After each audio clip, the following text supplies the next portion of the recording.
Maverick 100.9 Aggie Lands Country Alternative. It's Corliss, and you just heard the latest from Kyle Park. What's your drinking song? And I've got Kyle on with me now. I always love to catch up with you. Hey, good to be heard. How you been? Been great, but we're just kind of getting through the holiday lull, and you and I were just talking about you've taken a bit of time off, which has been really nice. Well, we just had Steamboat Music Fest, which was a blast. Mm-hmm. I had a great time there. And before that was Christmas, of course, the chaos of Christmas.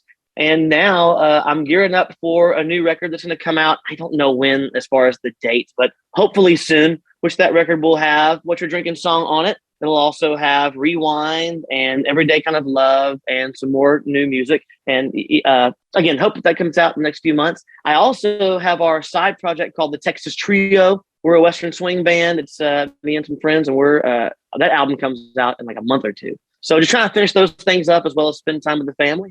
Yeah, enjoy home. That is so cool. I love that you perfectly balance being busy and having all of these projects. But also home time, and like you see the balance seems to be working really well for you at the moment. Well, it's cool. I can also, I'm in the, not studio, but this is where I keep my guitars and my recording and my microphone. And I record guitar work and vocal work from the house now. So I can actually finish the records here at the house and be at home in case I need to go take care of Lila or run an errand. It's kind of the best of both worlds. And plus, I also live in Fredericksburg now. I'm not really close to a recording studio. It's an hour and a half drive to Austin. So yeah, it kind of makes a lot of sense to be here and stay home and get things done. Oh, I totally understand that. My home studio is my baby, and I don't use it as often anymore, but I still love the comfort of always having it and always having work done when I need it done, That's right. It might be midnight or 2 a.m. when I wake up, because if the baby's up,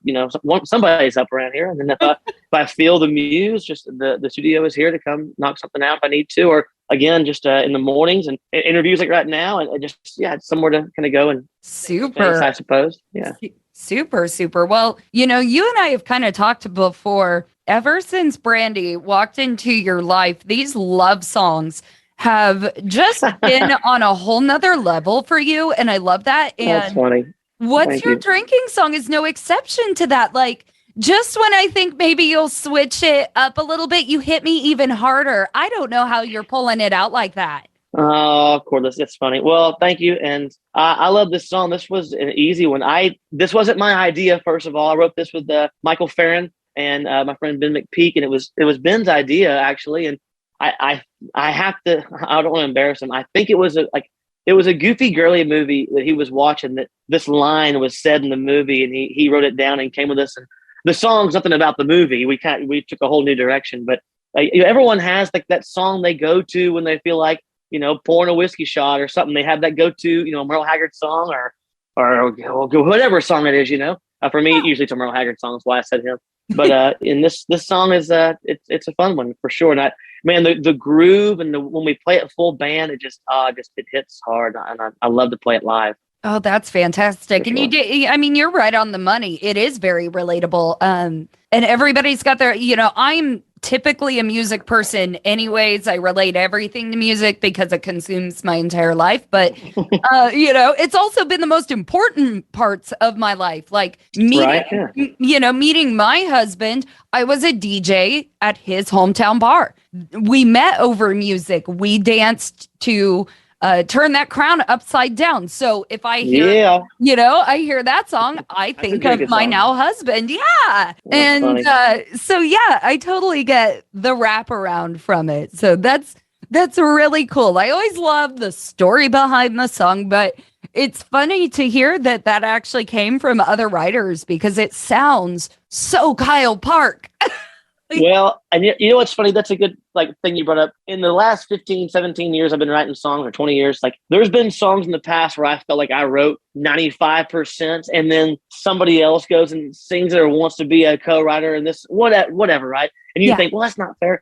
This is a case of a song where it's I know I had less than half of the input. I was there to facilitate for sure, and I got a line or two in that song, no doubt about it. But that was a song when they finished it. I'm like, I have this song, please. I love this song. Y'all can record it too, but please, I want to record this right now, tomorrow. And And I went and did it because I was serious. This song just like, it spoke to me the first time I laid it down.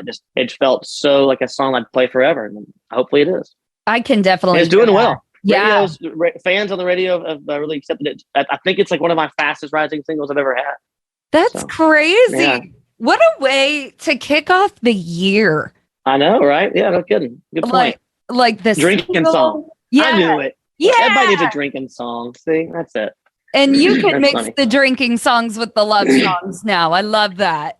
Yeah, that's what. Yeah, I mean, hey, a little bit of love and a little bit of drinking to kind of mix together sometimes. So. It sounds all too familiar to me. Yeah. Well, That's funny. we went through a lot. I mean, let's recap.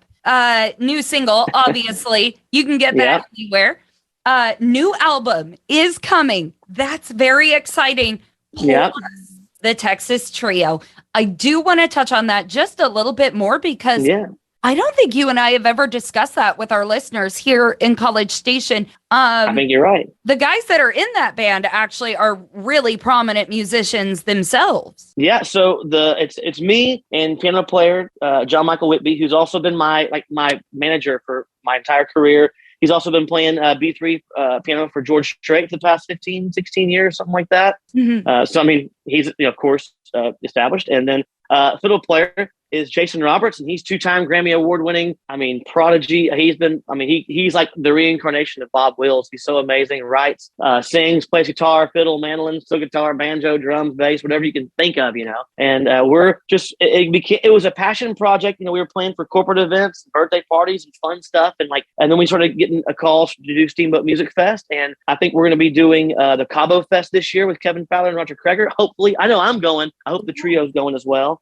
And then maybe like a Taos, New Mexico festival. Anyway, we do like more festivals. We don't do like clubs really. It's not what we're trying to do. We're playing for just Western swing. It's old school country, and we've written an album full of old school country songs with just piano, fiddle, and guitar. It's back to our roots, back to everybody's roots. Yeah, that's kind of a relatable thing. No matter what, whether you're a Kyle Park fan or just a Western swing fan, is it hard juggling the two different sounds? Just Kyle Park and the Texas Trio? I think that no, not at all. I mean, I know that my music is not Western swing, but I mean, Western swing is, if it's not my favorite style of music, it's my second favorite behind 90s country music. Growing up in the 90s, realm, it's like, that's who I think I sound a lot like is the George Straits and the Clint Blacks and that brand of country. But I mean, that brand of country came from Merle Haggard and Bob Wills and that brand of music too. So that's what we're doing. We're just playing our favorites. And then the songs we're writing, it's like the songs on the Texas Trio album that we wrote, I could record them on my albums. They'd have drums and bass and they'd be a little more produced. But this is just broken down versions of songs I'd write regardless. It's an extension of you. It is. It's very true. It's just a passion. When I'm on stage doing these songs, I have the biggest smile on my face. And I'm not the front man per se. It's like we're equal parts. I'm like 1/3 part of this like 3-headed monster. And I probably talk the least in the band, and I probably sing second most, and and I get to play lead guitar, and it's something different. It's really fun. That's fantastic. Well, you know me, you don't have to convince me to listen to more Kyle Park. I will take all of it that I can get. Well, that's awesome. Thank you.